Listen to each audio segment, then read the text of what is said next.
Very good morning friends, welcome in an H digital Guru channel. आपका तहे दिल से स्वागत है हमारे आपके चैनल पर।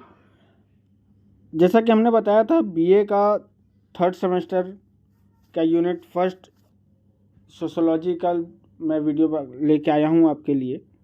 ठीक है, उसमें पहला क्वेश्चन क्या है? सामाजिक परिवर्तन की अवधारणा को स्पष्ट कीजिए। सामाजिक परिवर्तन की अवधारणा: प्रत्येक समाज परिवर्तनशील है, उसमें निरंतर परिवर्तन होते रहते हैं। यह परिवर्तन क्यों होता है, इसे स्पष्ट करते हुए प्रोफेसर ग्रीन ने लिखा है कि परिवर्तन समाज में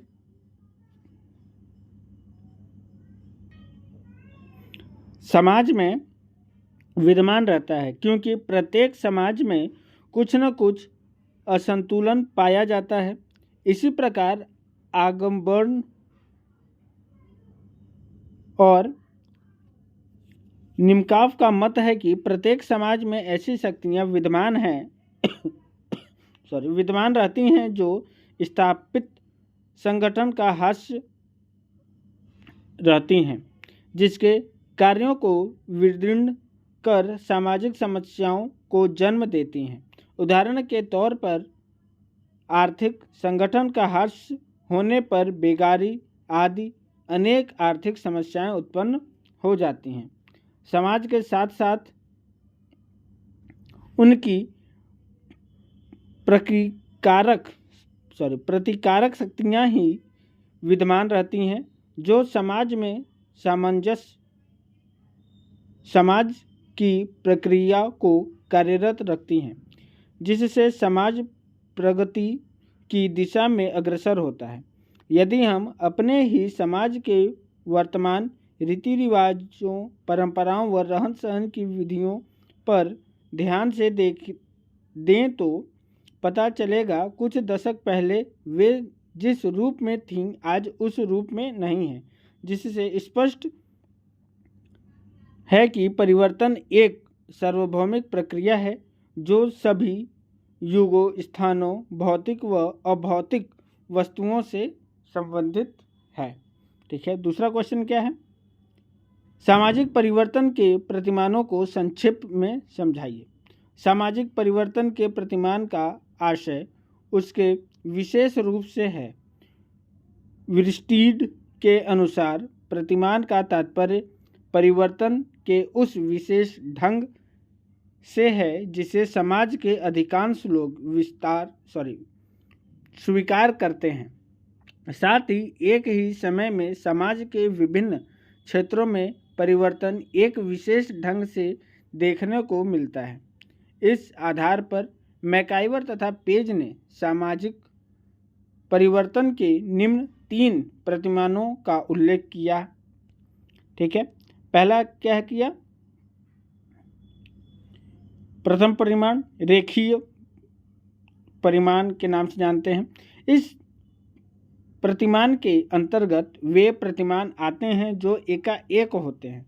उदाहरण के लिए नवीन आविष्कारों से उत्पन्न परिवर्तन। ये परिवर्तन एक बार उत्पन्न होने के बाद निरंतर किसी न किसी रूप में चलते रहते हैं, जैसे रेडियो, टेलीफोन, वायुयान आदि। जैसे रेडियो आया, टेलीविज़न।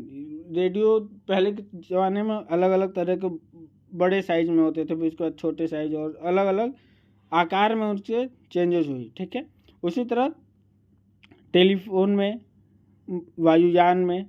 ठीक है, एक आविष्कार के बाद उसमें कुछ न कुछ सुधार होता रहता है, फलस्वरूप परिवर्तन श्रृंखला बनी रहती है। ठीक है, यानी कुछ न कुछ उसमें परिवर्तन होते रहते हैं। इस प्रकार के परिवर्तन को रेखीय परिवर्तन कहते हैं। रेखीय का तात्पर्य निरंतर एक ही दिशा में आगे बढ़ने की प्रकृति से है। ठीक है, कहने का मतलब ये कि एक ही दिशा में, यानी उसमें कुछ ना कुछ चेंजेस करके उसमें आगे बढ़ते रहते हैं। ठीक है, द्वितीय प्रतिमान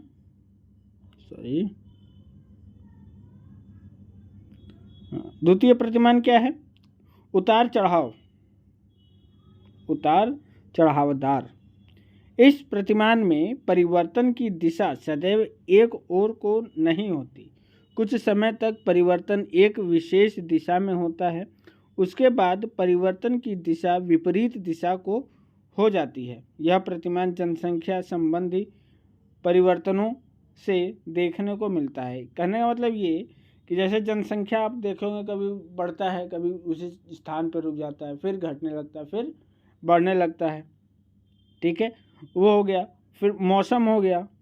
ठीक है, उसके बाद क्या है? तृतीय प्रतिमान तरंगीय प्रतिमान। इस प्रतिमान का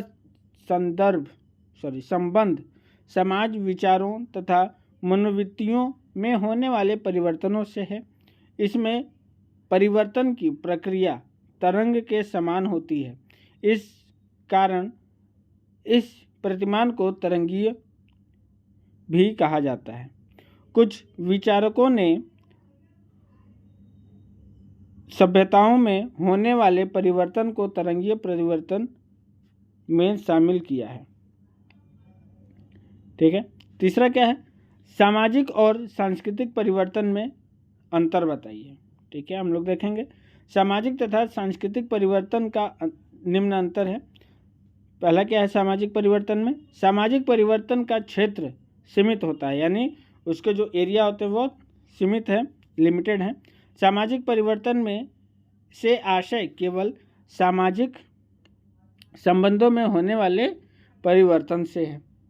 ठीक है, सांस्कृतिक में देखते हैं क्या है? इसका क्षेत्र व्यापक है। ठीक है, यानी इसका क्षेत्र बहुत बड़ा है। इसमें भौतिक तथा अभौतिक सभी वस्तुओं में होने वाले परिवर्तन शामिल है। ठीक है, सामाजिक परिवर्तन में दूसरा क्या है? सामाजिक परिवर्तन सांस्कृतिक परिवर्तन का एक भाग है, यानी सामाजिक परिवर्तन जो है वो सांस्कृतिक परिवर्तन का एक भाग है। दूसरा इसमें देखते हैं सांस्कृतिक में। सांस्कृतिक परिवर्तन में संस्कृति के किसी भी भाग में होने वाले परिवर्तन शामिल किया जा सकता है। ठीक है, तीसरा इसमें सामाजिक परिवर्तन सामाजिक संबंधों में होने वाले परिवर्तन से है। और इसमें तीसरा सांस्कृतिक परिवर्तन प्रसार तथा वैज्ञानिक आविष्कारों द्वारा आता है। ठीक है, चौथा सामाजिक परिवर्तन की गति अपेक्षाकृत धीमी है। ठीक है, इसमें क्या है? गति धीमी होती है सामाजिक परिवर्तन में, और सांस्कृतिक परिवर्तन की गति क्या होती है? वो तीव्र होती है। चौथा क्वेश्चन, सामाजिक परिवर्तन को परिभाषित कीजिए। ठीक है, हम लोग देखते हैं अन्य विशेषज्ञों द्वारा। सबसे पहले कौन है? जोन्स के अनुसार सामाजिक परिवर्तन शब्द है जो सामाजिक प्रक्रियाओं, सामाजिक प्रतिमानों, सामाजिक अंततः क्रिया या सामाजिक संगठन के किसी अंग में अंतर या रूपांतरण को वर्णित करने के लिए प्रयोग किया जाता है। ठीक है, दूसरा क्या है? डेविन्स के अनुसार सामाजिक परिवर्तन से केवल वे ही परिवर्तन समझे जाते हैं जो सामाजिक संगठन अर्थात समाज के ढांचे एवं कार्यों में घटित होते हैं। ठीक है, तीसरा कौन है? जॉन्स के अनुसार अपने मौलिक अर्थ में सामाजिक परिवर्तन का तात्पर्य होता है सामाजिक संरचना में परिवर्तन। ठीक है, चौथा कौन है? गिलिन तथा गिलिन के अनुसार सामाजिक परिवर्तन का अर्थ जीवन की स्वीकृति विधियों में होने वाले परिवर्तन से है, चाहे यह परिवर्तन भौतिक दशाओं के कारण हो, उपकरणों, जनसंख्या के रूप में अथवा विभिन्न सिद्धांतों के कारण हो, अथवा एक समूह में आविष्कार या संस्कृति के प्रसार से उत्पन्न हुए हों। पांचवा देखते हैं, सामाजिक परिवर्तन की विशेषताएं बताइए। पहला, आधुनिक समाज में परिवर्तन अधिक होता है। दूसरा, सामाजिक परिवर्तन की अधिक तीव्र गति भौतिक वस्तुओं के क्षेत्र में देखने को मिलती है। तीसरा, समाज में गति से जो परिवर्तन होते हैं उसका अधिक प्रभाव लोगों के विचारों तथा सामाजिक संरचना पर पड़ता है। चौथा, सामाजिक परिवर्तन के संबंध में हम अनुमान लगा सकते हैं, इसके संबंध में निश्चित भविष्यवाणी नहीं की जा सकती। यानी हम लोग अनुमान लगा सकते हैं, यानी उसके ऊपर लेकिन भविष्यवाणी नहीं कर सकते। पांचवा क्या है, सामाजिक परिवर्तन के अंतर्गत एक स्थिति दूसरे स्थिति को परिवर्तित करती है तथा यह क्रम तब तक चलता है जब तक कि इसके बुरे या अच्छे प्रभाव से संपूर्ण समाज परिचित न हो पाए। छठवां क्वेश्चन क्या है, सामाजिक परिवर्तन के सांस्कृतिक गतिशीलता के सिद्धांत का परीक्षण कीजिए। ठीक है, आंसर क्या है, सामाजिक परिवर्तन तथा सामाजिक गतिशीलता। सामाजिक परिवर्तन की प्रकृति को समझते समय यह ध्यान रखना भी आवश्यक है कि सामाजिक परिवर्तन की अवधारणा सामाजिक गतिशीलता से भिन्न है। सामाजिक परिवर्तन का तात्पर्य उन परिवर्तनों से है जो समाज की संरचना तथा सामाजिक संबंधों में उत्पन्न होते हैं। ऐसे परिवर्तन की कोई निश्चित दिशा अथवा स्वरूप नहीं होता और न ही इनकी पहले से ही भविष्यवाणी की जा सकती है। दूसरी ओर सामाजिक गतिशीलता को परिभाषित करते हुए सोरोकिन ने कहा है कि सामाजिक गतिशीलता का अर्थ एक सामाजिक स्थिति से दूसरी स्थिति में किसी व्यक्ति, सामाजिक तथ्य अथवा सामाजिक मूल्य का संक्रमण का होना है अथवा किसी भी उस वस्तु का संक्रमण होना है जो मनुष्य के प्रयत्न द्वारा निर्मित अथवा संशोधित हो। इस परिभाषा से स्पष्ट होता है कि सामाजिक गतिशीलता का तात्पर्य प्रमुख रूप से दो दशाओं से होती है। पहला यानी क क्या है, विभिन्न समूहों की सामाजिक स्थिति से परिवर्तन होना तथा दूसरा किसी भी सामाजिक तथ्यों की दिशा में परिवर्तन हो जाना। उदाहरण के लिए यदि औद्योगिकरण, युद्ध, धार्मिक आंदोलन अथवा जनसंख्या से वृद्धि होने के कारण अधिकांश व्यक्तियों की सामाजिक स्थिति में परिवर्तन होने लगे, तब इस दशा को सामाजिक गतिशीलता कहा जाता है। भारत में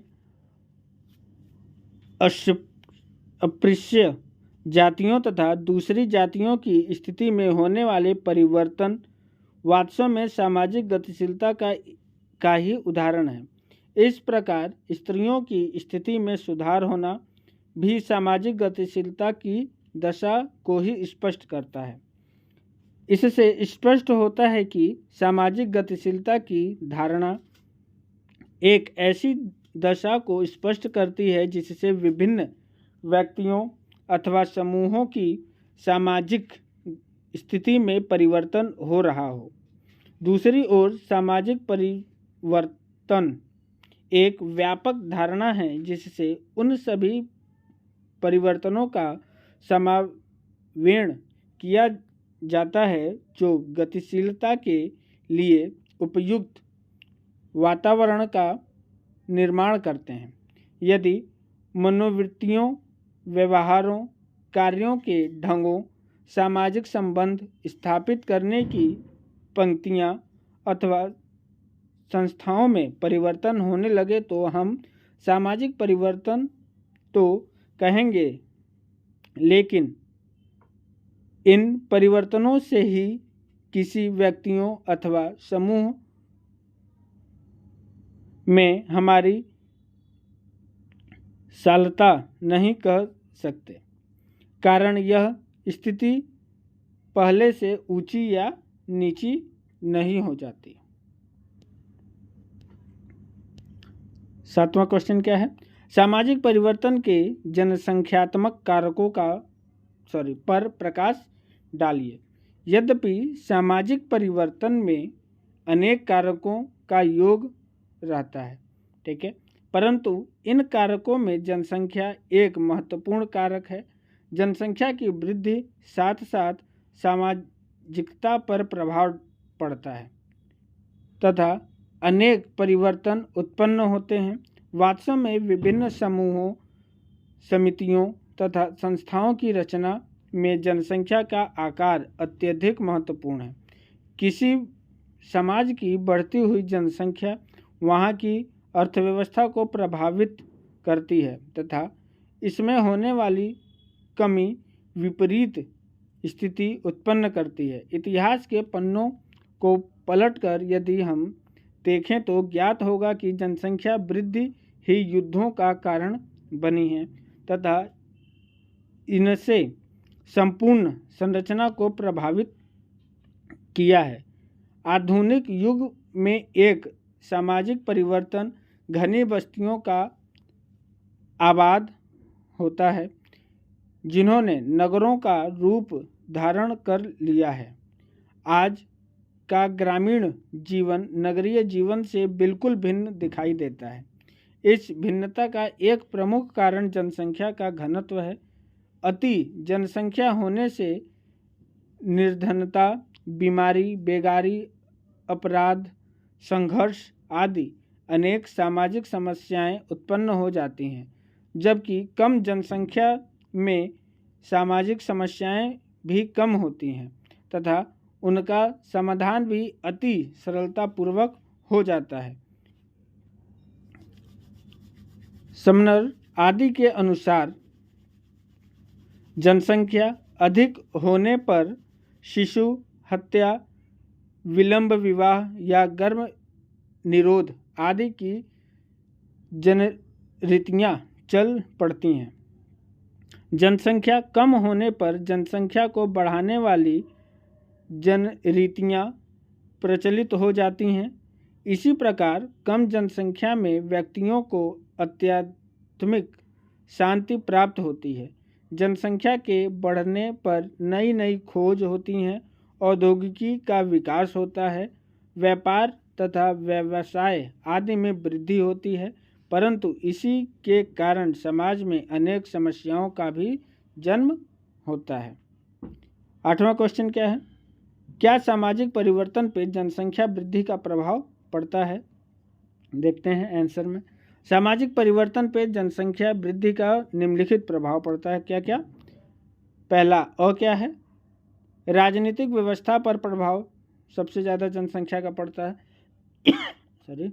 जनसंख्या की वृद्धि होने से विकास स्थान की कमी पड़ जाती है, ठीक है, यानी विकास करने के लिए स्थानों की कमी हो जाती है। इसके लिए पहले तो स्थान की खोज की जाती है या अन्य उपाय किए जाते हैं, परंतु सफलता न मिलने पर युद्ध हुआ करते हैं। जर्मनी तथा इटली का युद्ध के लिए आगे आना जनसंख्या वृद्धि का परिमाण था, ठीक है, यानी जर्मनी और इटली में जो युद्ध हुआ था वो जनसंख्या के ही वजह से हुआ था। तब तक वहाँ शांति थी जब तक जनसंख्या की वृद्धि नहीं थी।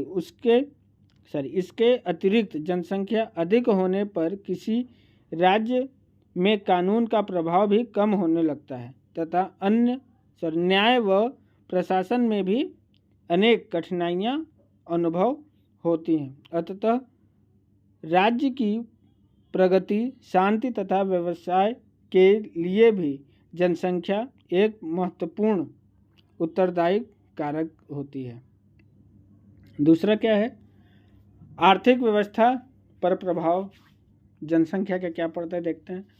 कहा जाता है कि आवश्यकता ही आविष्कार की जननी है। जनसंख्या वृद्धि के साथ साथ लोगों की आवश्यकता में भी वृद्धि होती है, जिस कारण नई नई खोजें होती हैं तथा प्रौद्योगिकी का विकास होता है। उद्देश्य पूर्ति के लिए नए नए उपाय खोजे जाते हैं। व्यापार, व्यवसाय आदि में वृद्धि होती है, परंतु दूसरी ओर महामारी, दरिद्रता, बेरोजगारी आदि की समस्याएं भी उत्पन्न होती हैं। अतः जनसंख्या अर्थव्यवस्था को भी प्रभावित करती है। 9वां क्वेश्चन देखते हैं। सामाजिक परिवर्तन के आर्थिक कारकों का वर्णन कीजिए। देखते हैं हम लोग सामाजिक परिवर्तन के आर्थिक कारकों का। क्या है पहला? आर्थिक कारकों का आशय उन आर्थिक समस्याओं से है जिससे समाज को आर्थिक संरचना का निर्माण होता है। इससे किस प्रकार सामाजिक परिवर्तन होता है, इसे निम्न प्रकार से देखते हैं हम लोग आगे। पहला क्या है? उत्पादन का स्वरूप। मार्क्स का मत है कि उत्पादन के स्वरूप के अनुसार ही सामाजिक संबंधों का स्वरूप निश्चित होता है। जब कभी उत्पादन के रूप में परिवर्तन होता है, सामाजिक संबंधों का स्वरूप भी बदल जाता है। दूसरा क्या है?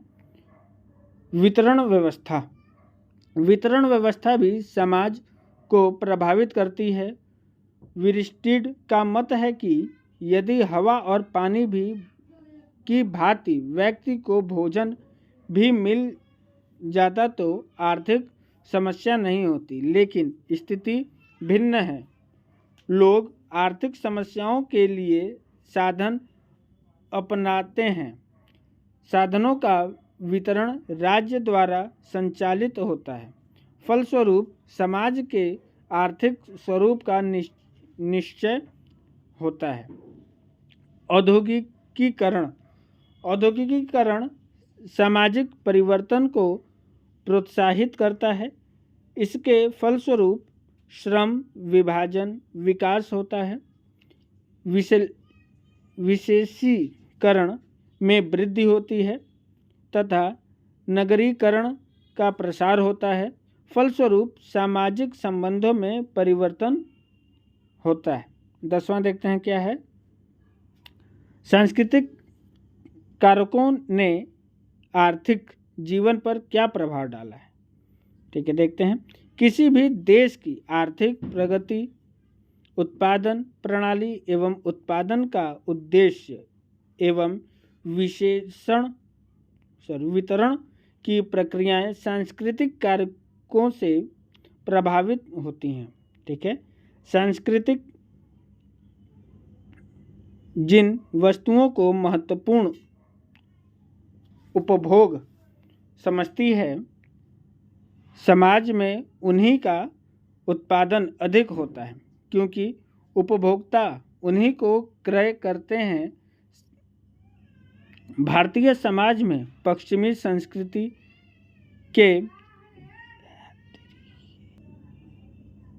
के प्रभाववश रहन सहन, खान पान, वेशभूषा आदि प्रभावित हुए हैं।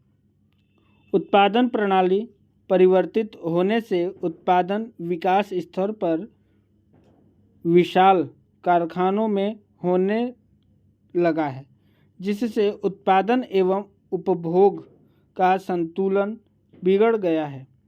संचार एवं आवागमन के साधनों के आर्थिक जगत में क्रांतिकारी परिवर्तन कर लिए हैं। विनिमय हेतु बड़े बड़े बाजारों की स्थापना भौतिक संस्कृति के तीव्र विकास के ही कारण हुई है। शिक्षा का व्यवसायीकरण एवं व्यवसायों का शिक्षण प्रशिक्षण बदले हुए सांस्कृतिक मूल्यों की ही देन है। आर्थिक क्षेत्र में प्रतियोगिता, श्रमिकों का भरपूर शोषण, भ्रष्टाचार, घोटाले आदि भी भौतिकवादी संस्कृति के फल हैं। तो स्टूडेंट्स, आज के लिए इतना ही। हम लोग मिलेंगे अब नेक्स्ट क्लास में सेकेंड यूनिट के साथ। तब तक अपना ध्यान रखें।